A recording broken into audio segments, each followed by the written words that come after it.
The Sherry River cuts quietly through farmland before it enters the Wangapeka River, which in turn enters the Motueka River near Tapawera. It's been a central part of the ICM project, showing how science and social themes can be successfully integrated on the ground with local communities. Research by Roger Young from the Cawthron Institute found agriculture was having a negative impact. He presented that information to the local community, and very quickly local farmers came on board. That information filtered through their contacts back into the broader community, and next thing we got an invitation to a morning meeting at one of the farmers in the Sherry Catchment's kitchen. So that meeting was critical really for the success of the program. We presented what our results were, and we talked about what the potential sources of the faecal contamination might be in the catchment. An unusual place for a meeting may be, but it proved effective. And one farmer in particular was very keen. Once we'd demonstrated the clear effect of the car crossings, he basically said, "Oh, look, it looks like the issue is ours. We need to come on, guys. We need to do something about this." And so that was great that they weren't shirking away from the evidence was there. There was a problem, something needed to be done, and they were willing to take it on board. A further study indicated cows using crossings like this one as they made their way to and from the milking shed significantly boosted faecal contamination counts in the waterway. It also suggested potential improvements such as plantings and stock bridges. So once that information was presented back again at a kitchen meeting, this was it was pretty clear, and there was some leading farmers there, and they said, right, oh, it looks as though this is an issue we need to deal with. There's a problem here, and let's go and do something about it. They also found some benefits to themselves too in terms of stock management.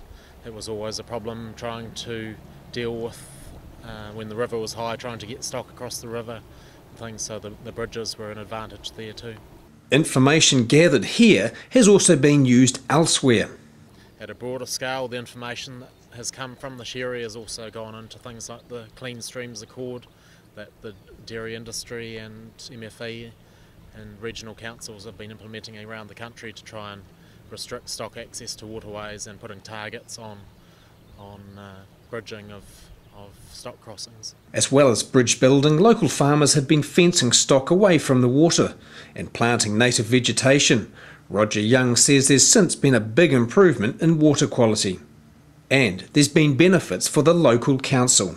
In the past, everything was very much localised, very much into one spot. And so by taking an integrated approach, what we've been able to do is actually talk to people about, you know, the generation up in the catchment through to where it's deposited out in the bay.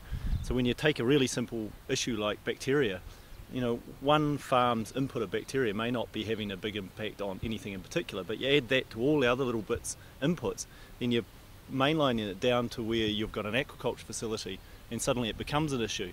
Now, nobody's been particularly bad further upstream, but it's that cumulative impact, and it's not until you take the whole catchment and you look at it in an integrated fashion, you actually kind of pull those bits apart. So when you're going back to a landowner and you're saying, you know, can we work with you to address some of these issues, you don't want to go and say they're causing the problem down there, because they're only a tiny bit of the problem. When you put the whole catchment together, it fits really nicely that you are only a tiny bit, but it all adds up in there. And so if we all do a little bit, and it's been interesting for me to find out that what we generally assume people know, sometimes they don't always know. So as a way of getting education out there, there's a lot of science goes behind some quite simple rules that we have now, or some simple beliefs that we have about, you know, putting plants on banks or things like that. There's actually a whole lot goes in behind that. So being able to work close with the community, actually get some of that information out in a very accessible way. Otherwise we end up, you know, nobody wants to be dictated to, and nobody wants to have to do something that they don't understand. So it's quite good to be able to work with the community, and then you can actually get that information out. And so when you're actually looking at an integrated approach to the catchment, you're actually pulling information from all different angles. Roger puts the success of this project down to several key factors. Integration, in my perspective, comes from three parts. There's the spatial integration from the top of the hills down through the river down to the sea. There's the integration between the community, the resource managers and the scientists, and there's the integration across scientific disciplines within the scientists in the study. So the work we've done in the Sherry River kind of demonstrates all of those elements. People from the Landcare Trust that were critical in facilitating the liaison between the scientists and the landowners. We had the council were critical as well.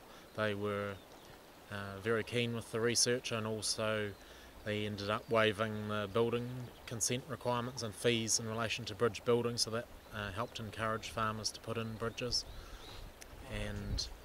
And obviously the scientists that were providing the information in a robust way. I think it's having information that's locally relevant. People are willing to act if they have information that's relevant to them on their farm. They're not so willing to act if it's sort of broad, some study done somewhere else. Another key point was relating to the way the information was presented. It wasn't presented in a threatening manner and you will do this. It was presented, well, this is the situation. Is there anything we can do about it? Sort of style. So we weren't threatening.